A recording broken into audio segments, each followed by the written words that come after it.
Hello everyone, good morning, good afternoon, good whatever time you have right now. Today I want to share with you some short talks from Eckhart and from Bruce Lipton. And they are a little bit different from each other, but they're very good together. They kind of match really good in their content. And the first one from Eckhart I want to present you is about our habitual thinking rather than being in the present moment. When you're thinking, you are in the future or in the past, but not in the present moment. When you are running a thought program, let's say. And then later on, Bruce, he will go into your the reason why well, I'm definitely one person, like he describes, working hard, used to get told you have to work hard to get, to reach, to be someone, to whatever. And he will wonderfully explain what this really means. And this is really crazy to me. And let's say it that way. I understood the other way as well. I was able to, and I still am, and you are as well. You are creating all the time without hard work, without doing anything. You are doing this with your thoughts and your emotions only. And this is when you have things in your life that are not so wonderful, that you don't enjoy, then you know you have programs running that create this not so nice stuff in your life. I want to let you a few seconds with this. If you have a bad life, a bad health, a bad relationship, a bad job, a bad whatever it is. And I know you don't like to hear that in a way, but in another way it gives you so much more power that you just have to take back. That it is caused by your thoughts and feeling mixture. That you are running programmed underneath the surface in your subconsciousness. And how do you get there? How do you get to change it? Repetition, repetition, repetition. First of all, awareness, awareness, awareness. Scanning through your day. Observing, observing, observing, observing. Then realizing, connecting, understanding, realizing, connecting, understanding, realizing, connecting, understanding. And then, new ways, new thoughts, new feelings. Training, training, training, new things, new thoughts, new feelings. Training, training, training. And meanwhile, this training, you are coming to the next phase, which is experiencing new things. And this will interfere with the training. You will, in that training phase, already get here and there results that show you, it's working. That's different now. Wow, this person behaved different. Wow, I got this job. Wow, I was able to get to get a higher salary. Wow, I was able to not to solve a situation rather than coming into this destructive mode in a discussion, for example, like in the past. And all these little, these might be little successes, but these little successes will change it step by step, everything. And when your system realizes, wow, it works, wow, then you go ahead. And I encourage you right away, standing still is death. So you learn to grow, and you are here to grow until you're leaving this form here on this planet, until you transform this form here on this planet, to another form. But that's another topic. And meanwhile, grow, develop, grow.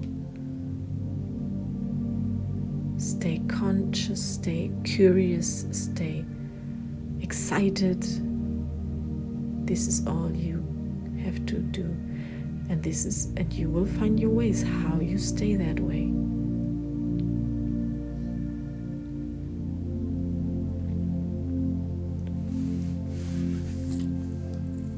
And maybe you are like me, like a little crazy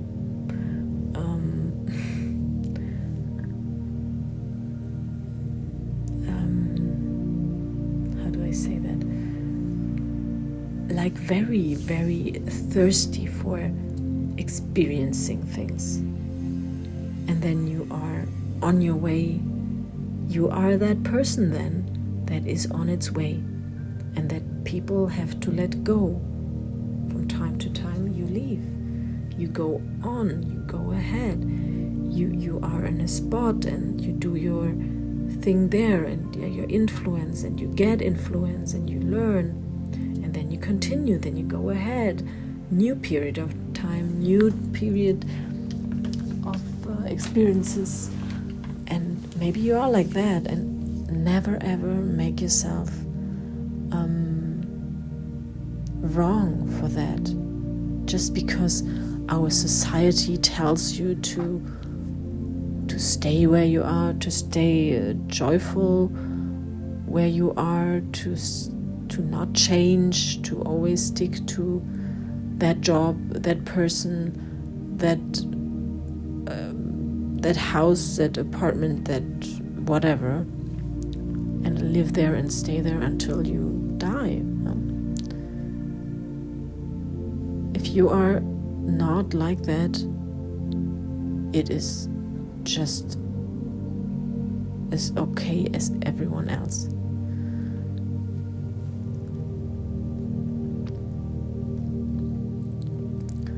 Then you are really alive as this child in this world. Look at children. Yes, they can play for many hours a certain game, they can. But when they are done, they are, okay, and now what else? What can we do now? They are always looking for new things to experience, to learn, to do, to develop, to grow. So you stayed that way, and you will continue, and the only difference is from that childhood period, allow yourself to be that. Stop judging yourself to be like that. Okay? Stop judging. Go ahead being like that. And you are that lottery win in this life, as I will tell you again on the end of the talk. And that means, and I told you, you are that for yourself and for all the other people around you that you meet in your lifetime. So what does that mean? Yes, connect with people. Don't just run through your life, not looking left, right, ignoring everyone you're passing by. No, it means being open, having open eyes, being connective to people in your surrounding. Start chats, start talks, express yourself. Yeah? Allow it to be. Okay. Now I let you listen to Eckhart's wonderful talk, and then later on to Bruce. And then I will add some more inspirations for you in between and after. And don't miss out on your wonderful free gift in the end. 95%, no, 99% is something that happens while you wait for something else to happen.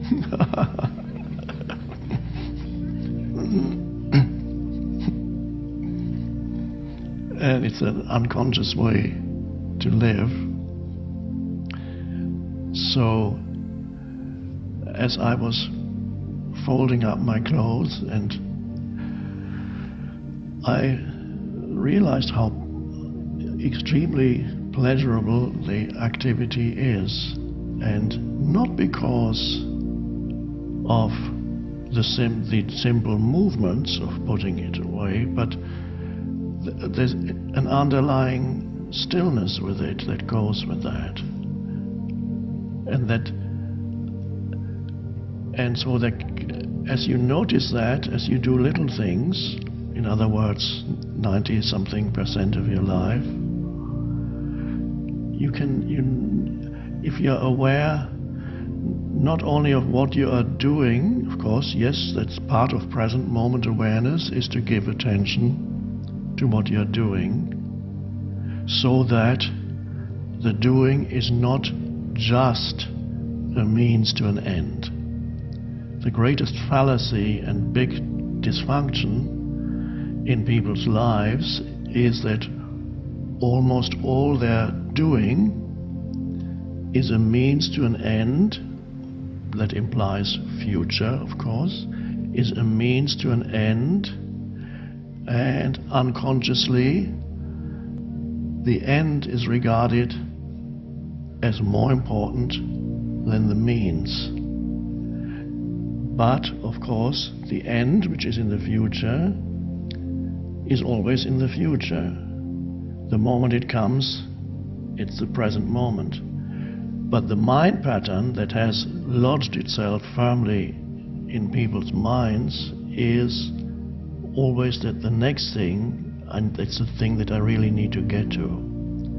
So the moment the so-called future comes, it appears as the present moment, something else almost simultaneously or very quickly afterwards, something else appears looming up in the so-called future. Oh, I need to get there. Of course, there are things that you need to achieve and go towards, and that involves time and so on. But if that absorbs almost 100% of your attention, or even if it absorbs 80% of your attention, you're out of balance, because if future absorbs 80% of your attention, you only have 20% of your attention left for the one thing that is ever real in your life, which is the present moment. So the present moment is just okay. That's why many people don't actually, very rarely feel really comfortable with the present moment. It's rare for people to regard the present moment even in a friendly way. Many people live continuously in some kind of almost confrontational or denying relationship with the present moment. Thank you very, very much, Eckhart, for this wonderful. I loved that one here. That was a very special one. I really like that.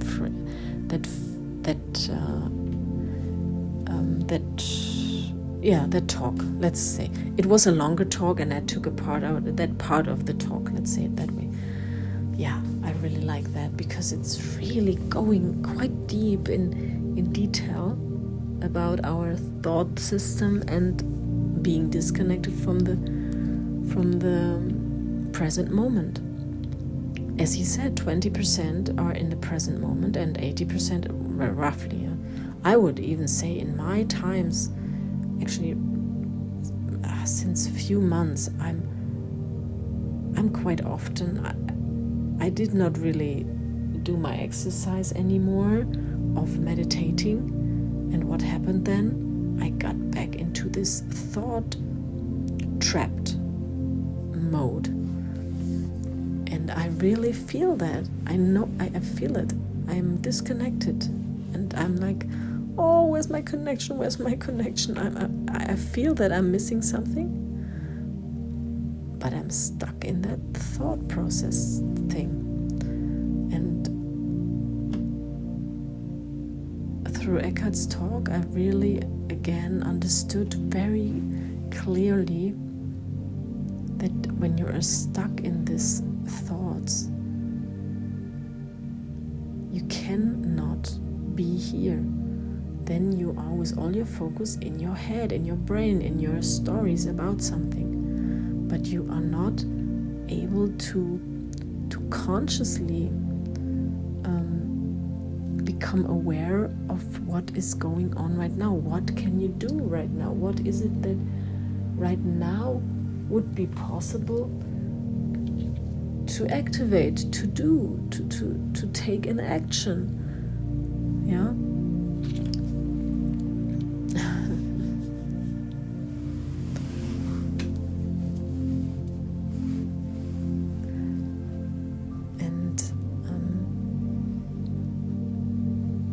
Sometimes and often,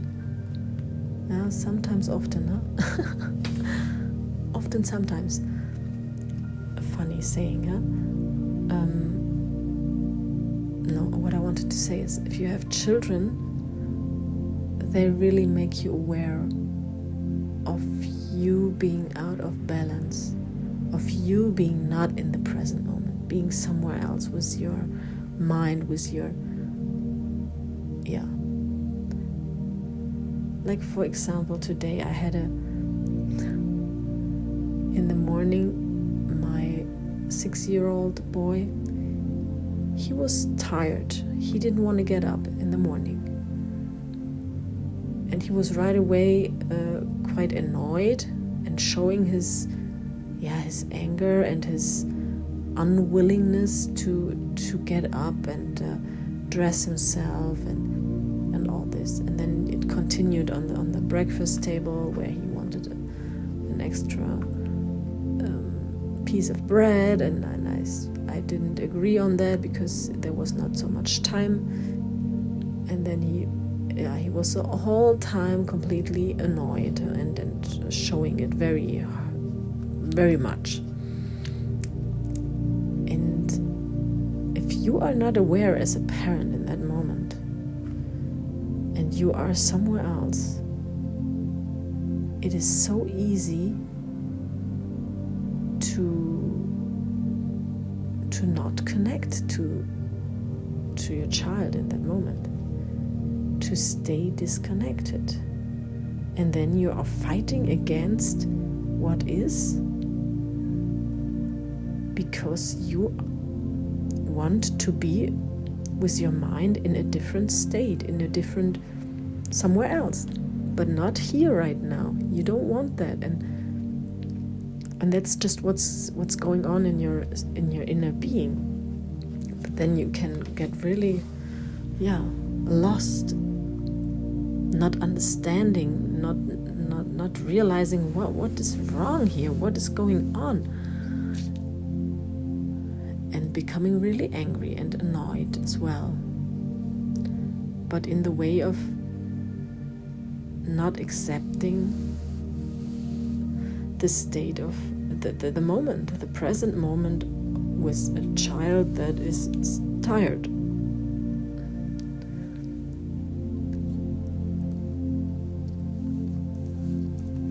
And that might not be on time in the kindergarten, for example, or in school. Yeah, and then you start becoming annoyed, angry, having discussions with him, not connecting to his age, to his being, to connecting how he right now, what he's going through. Yeah. And that is something that happens often to me in such periods where I'm not centered, where I'm not doing my exercise of being in the present moment. Yeah. And of course there are many things that are so useful, so helpful, yeah, to work on that. And the best thing ever, I can only tell you, is go and look for help, for support. If this happens to you more often and you are not able to do something about it, then go and get yourself some support. There are so many people just like me out there that you can book, you can talk to, maybe, whatever. There are so many useful, helpful places that support you in your situation if you are not able to get out, not knowing how to deal with it. Yeah, go and get yourself help. This is something I had to learn as well. I was so used to do everything on my own. From a little child, my parents were both self-employed. They had no time for us.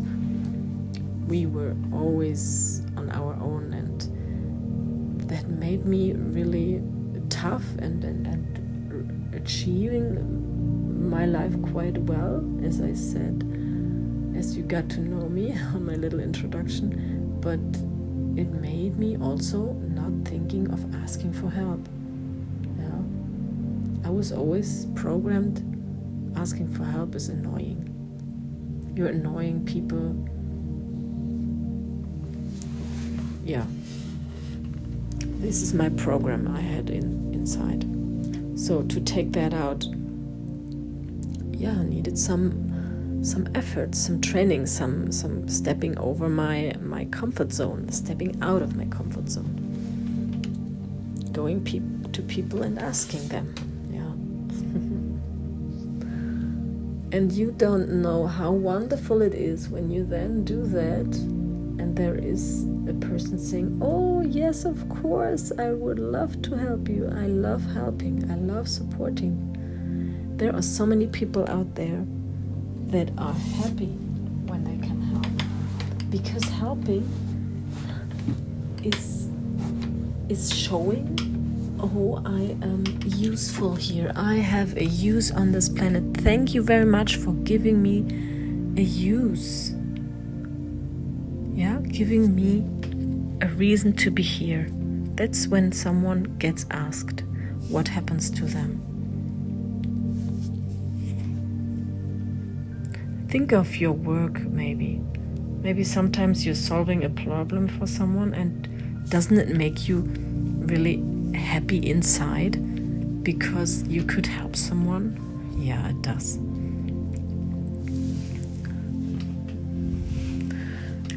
Anyway, that's, Now let's listen to Bruce talk how he achieves that issue of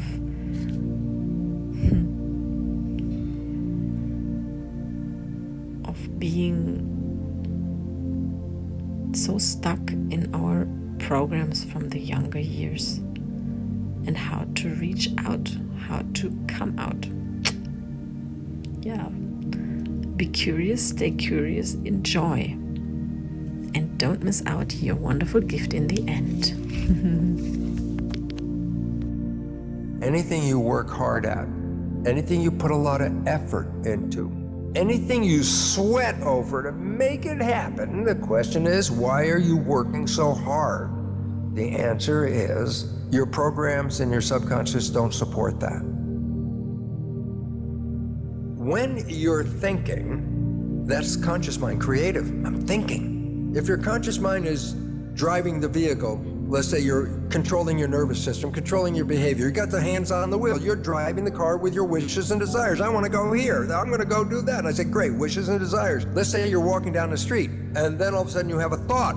The conscious mind at this moment, is it paying attention to the walking on the street, or does it go inside your head and look for the answer? That's a question. The moment the conscious mind went ahead, it's not paying attention to what's going on the outside, is it? When my conscious mind is in thought, my subconscious by default becomes autopilot. When I am thinking, my conscious mind is engaged in creative imagination. By definition, it's not paying attention. And whatever behavior I'm engaged with at that moment is now going to be run by what? Subconscious program. Autopilot.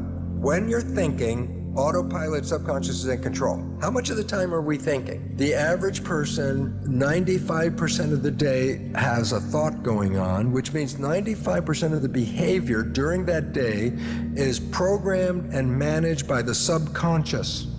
Your life is not controlled by the conscious mind, which is wishes and desires. Okay? It's controlled by the subconscious, which has been programmed by observing other people.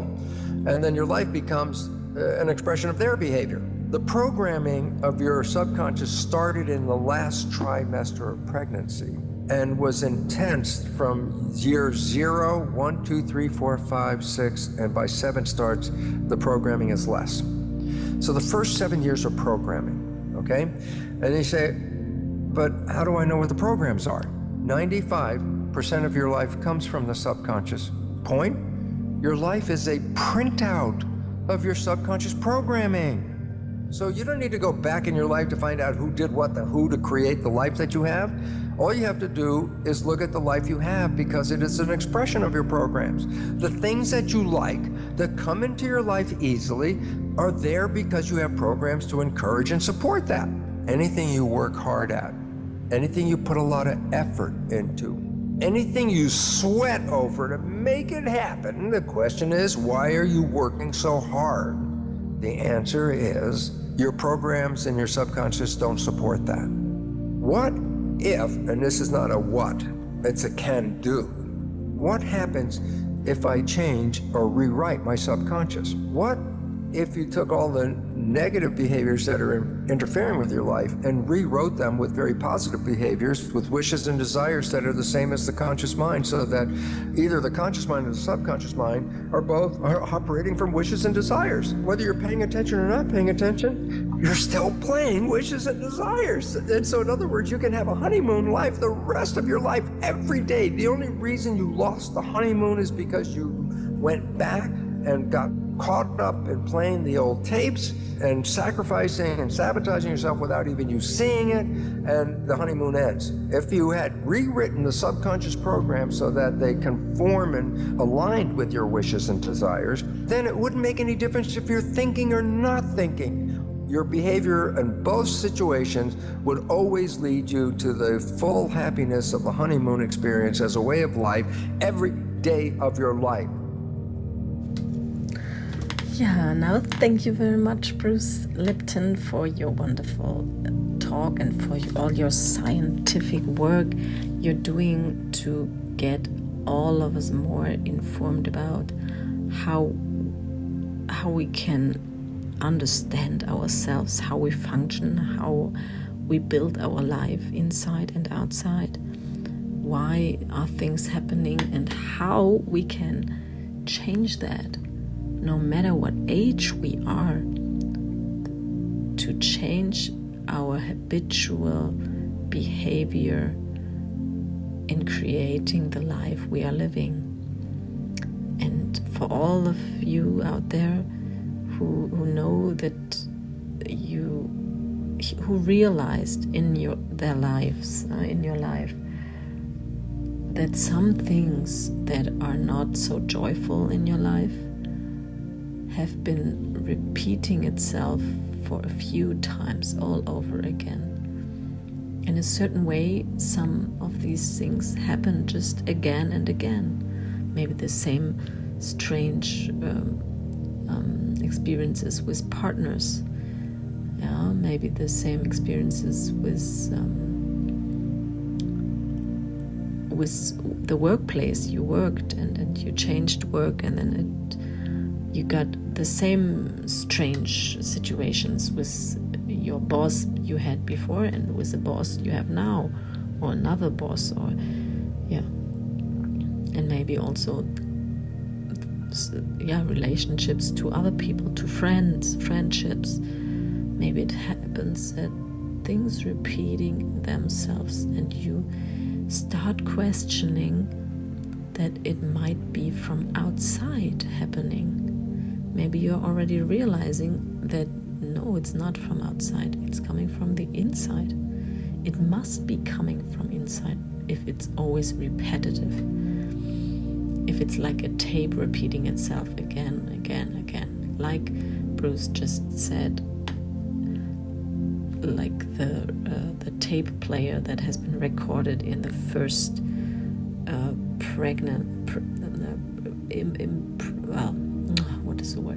in the first years until you're 7 years old. And so he pointed out later on, which is not in this talk anymore, but I want to really go into that with you. He pointed out 3 things that are possible to do to change, to really change the habitual state that he's talking, the unconsciousness habitual part in us that create 95% of our life, of how we feel, how we think, and how the life is out there presenting itself to us. Yeah. So the first one is that children are very often in a certain state of consciousness, which is the level of imagination. They are very much in their own world, completely isolated in themselves. Yeah, you see that when they play, and when they play with something, that they're in their own world, creative and completely busy in their world. And that status is a theta. That's what it's called a theta. Theta mode, frequency, the consciousness mode is theta here, and that is right before you go to sleep normally. So we as a grown-up, we have that in the morning and in the evening, especially everyone. You can create that state also during the day, but then you have to create it with meditation and so on. But everyone experiences it twice a day, always, and that is in the morning and in the evening, when you go to bed, when you wake up. And what you can do then is run affirmational programs of the things you want in your life, how you want to feel, what experiences you want to make. Either you're doing an own tape with sentences that you tell yourself that you want to have in your life, or you look up in YouTube for affirmations that you would want to implement into your system. And then always, in every morning, you run these programs, and every evening when you go to bed. you run this tape and make it 1 hour or more, because it can take some time to be in that theta stadium until you become into the delta stadium where you fall asleep. But that's really impressive what this can do to you, to your whole system, as your brain doesn't know if something is really happening or not, but it's creating. If it creates a new belief system, new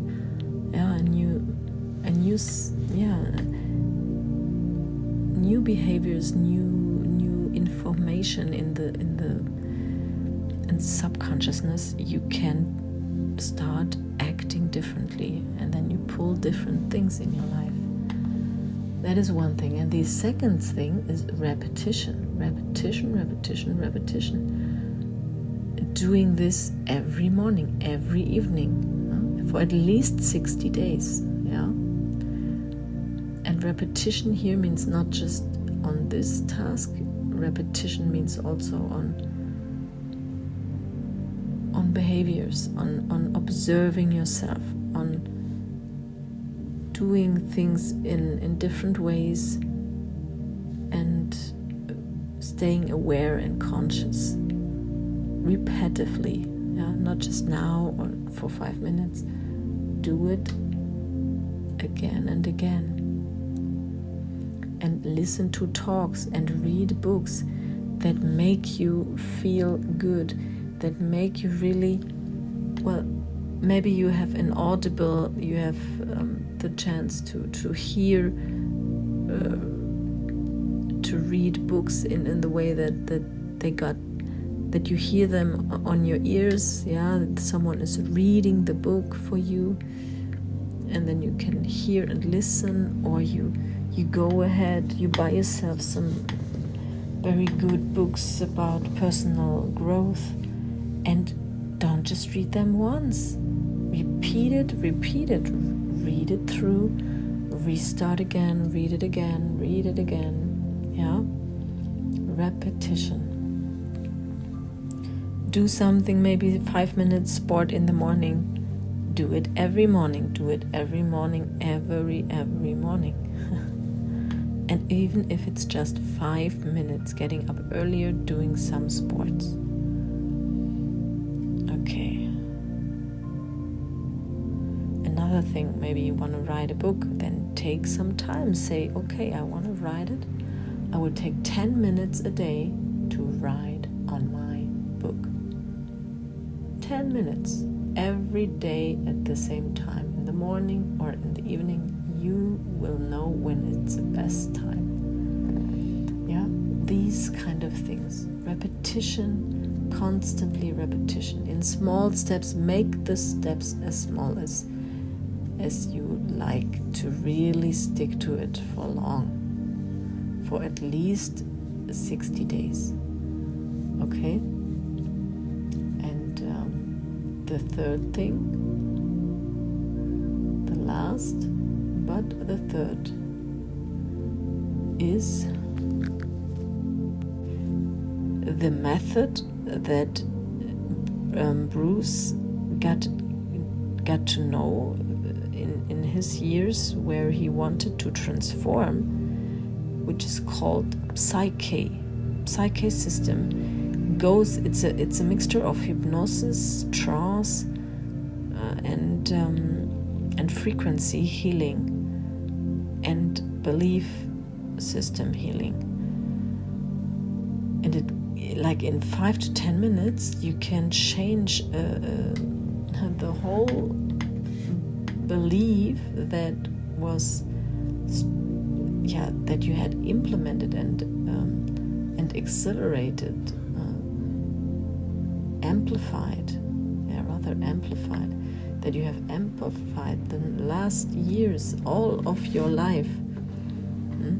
That's what we do in our lives when we, after the age of 7, we start amplifying the beliefs that we have been programmed with in the first years. And with this technique, you can, in only 5 to 10 minutes, you can really reprogram yourself.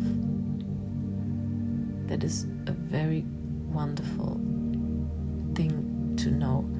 And the best is you combine all of them. Yeah? Start with routines, doing the things you want to do every day, again and again, at the same time. Make yourself appointments with yourself, with what you want to do. Even either it's sport, or it's looking up for new recipes that are for healthy food to cook it, or maybe it's to read books about personal growth. Then you do that the way you can do it, either with a paper book or with a digital book or with audio book to listen to it. Yeah, there are so many ways, and the affirmation as well, in the morning and in the evening. Never forget that. Yeah, and now I want to really wish you a wonderful time, a wonderful day, a wonderful life, and always think of who you really are in this world. Yeah, you are that lottery win in your life and the life of all the other people around you. There's no one like you. There is this perfect lottery win of yourself. Soak that up right now. Yeah, and finally, your free gift is a free coaching session with me. Yes, for 1 to 2 hours maximum. Yeah, look me up, look my email up in the channel description. You will find it there. Write me which dates, make a few proposals of 2 to 3 days. With the same time, it's always 9:30. I have only always time from 9:30 on in European time, PM. 9:30 p.m. European time. Yeah, and now I wish you a wonderful day, a wonderful life. And may you always find right away what universe sends you to transform to the next step, to the next level. However this wants to be described.